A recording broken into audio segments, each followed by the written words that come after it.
Good morning, তোমরা সকলে কেমন আছো? আশা করছি তোমরা সকলে খুব ভালো আছো। আমিও কিন্তু খুব ভালো আছি। আজকের ব্লগটা এখন থেকে শুরু করছি। দুজনেই ব্রেকফাস্টে করেছিলাম পোহা টিক্কা। চলো আজকে মেনুটা তোমাদের সঙ্গে শেয়ার করে দিই। এই যে প্রথমেই এখানে ভাত বসিয়ে দিয়েছি। এখানে ভাতটা হোক, ভাতটা অনেক বেলা করে বসালাম। এখানে কি কি আছে দেখিয়ে দিই। এখানে হচ্ছে এই যে চানা মশলা, আজকের জন্য করেছি আর কালকে সকালের জন্য করেছি। আর এই সাইডে আছে উচ্ছে আলু তরকারি। আর আর যেটা মেন মেনু সেটা হচ্ছে মেন কোর্সে চিকেন। চিকেন তো কালকে করেই রেখেছিলাম, কালকে যেহেতু ওই চিড়ের জিনিসটা খাওয়া হয়েছিল টিক্কাটা, সেই জন্য আর চিকেনটা খাওয়া হয়নি। চিকেন আছে, এই বেলা হয়ে যাবে। ওই বেলার জন্য চানা মশলা। আমার তো চান অনেকক্ষণ আগেই হয়ে গেছে। এক সেকেন্ড, ফ্রিজের এটা খুলে গেছে হ্যান্ডেলটা, মানে হ্যান্ডেলের কভারটা। আজকে যেহেতু তেমন কিছু রান্না বান্না ছিল না, তাই জন্য আমার সকাল সকাল কাজ হয়ে গেছিলো, বাসি কাজ। তারপর আমি উঠেছি কিন্তু তাও 8:40-এ, তাও আমার তাড়াতাড়ি হয়ে গেছিলো কাজ বাজ, যেহেতু রান্নাটা ছিল না। রান্না করতেই তো মেন বেশি সময় লাগে। তা আমি 11টার মধ্যে স্নান করে পুজো দিয়ে দিয়েছি, 11টার আগেই স্নান করে পুজো দিয়ে দিয়েছি। আর একটু তাড়াতাড়ি হতো, বরকে যেহেতু খাইয়ে দিতে হলো, সেই জন্য ওখানে টাইমটা চলে গেছে। ততক্ষণে আমার চানা মশলাটা রান্না হয়ে যেত। যাই হোক, আমার 11টা 11:30টার মধ্যে কাজ তো পুরো কমপ্লিট হয়ে গেছে। এখন বাজে 12:45 মতো, 1:45। তা ভাতটা এখন বসিয়ে দিচ্ছি। বরের তাও আসতে এখনও অনেকটা দেরি। এখন খালি স্যালাডটা কোটা বাকি আছে, স্যালাডটা কুটলেই হয়ে যাবে।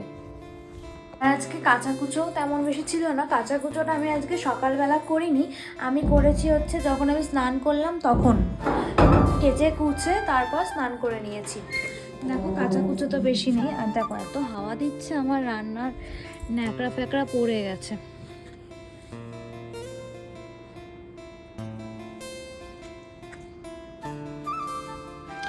আজকে ভীষণ কড়া রোদ উঠেছে।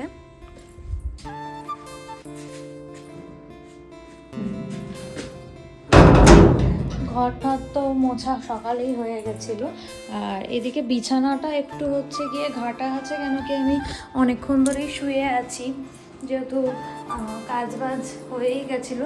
কারেন্ট এতক্ষণ ছিল না, এখন আবার কারেন্টটা আসলো। আর এদিকে ভাত দেখো অনেকটা হয়ে গেছে, ফুটতে শুরু করে দিয়েছে। একটু নাড়িয়ে দিই, নাড়ে তলায় লেগে যাবে। আমি চুল খুলেই রান্নাঘরে চলে এসেছি।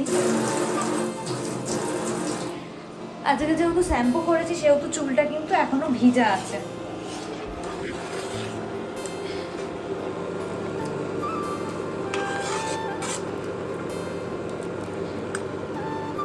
ভাত তো এখনো অনেকটা সময় লাগবে, সবে ভাত মানে চালের জলটা গরম হয়েছে।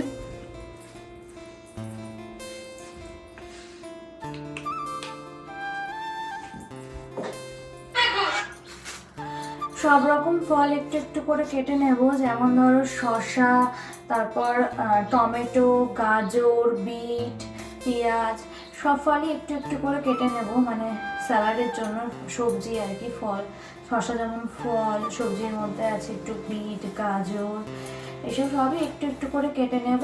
একটু একটু মিলিয়ে অনেকটা ফল হয়ে যাবে, সব কটা ফল। আর যদি বিট গাজর যেদিন দিই না, সেদিন আমি দিয়ে দিই হচ্ছে শসা 2টো করে দিয়ে দিই, আর পেঁয়াজ দিই 1-2টো, টমেটো দিয়ে দিই।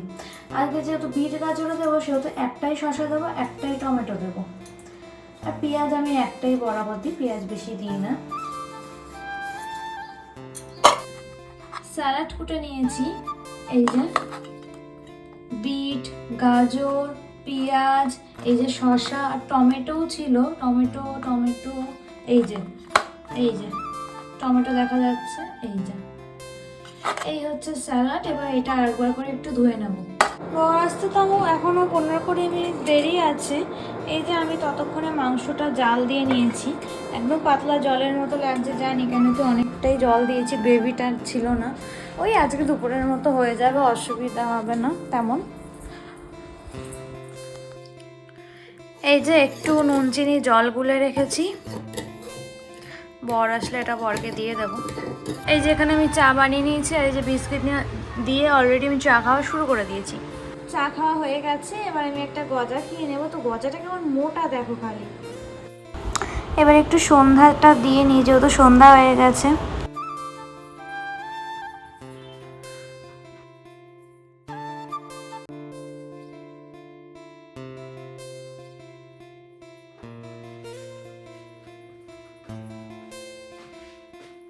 তুলসী তলায় এই যে ধূপ দেওয়া হয়ে গেছে, আর এখনও কিন্তু কারেন্ট যায়নি। তবে এই পোস্টারের লাইটটা না আমাদের ঝড় বৃষ্টিতে খারাপ হয়ে গেছে, আবার কিছুদিন পর জলে মানে একটু ওটার আই থিঙ্ক যে জল পড়েছিল ওইগুলো জলগুলো শুকিয়ে গেলে ঠিক হয়ে যায়। যেহেতু প্রতিদিনই বৃষ্টি হচ্ছে সেই জন্য এখনও শুকায়নি, ওই জন্য ওই পোস্টারের লাইটটাই কিন্তু আর এখনও জ্বলছে না। আর এই সাইডে দেখো ধূপ তো দিয়ে দিয়েছি, কারেন্ট এখনও যায়নি। চলো ঘরে ঢুকে যাই।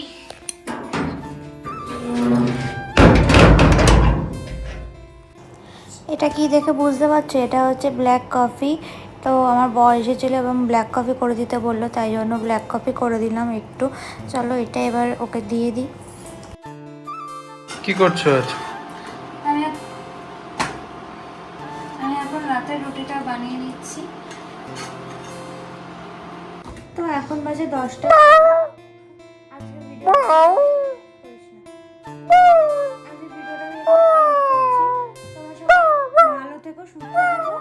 আজকের ভিডিওটা আমি এখানে এন্ড করছি। ততক্ষণ তোমরা সকলে ভালো থেকো, সুস্থ থেকো, টাটা।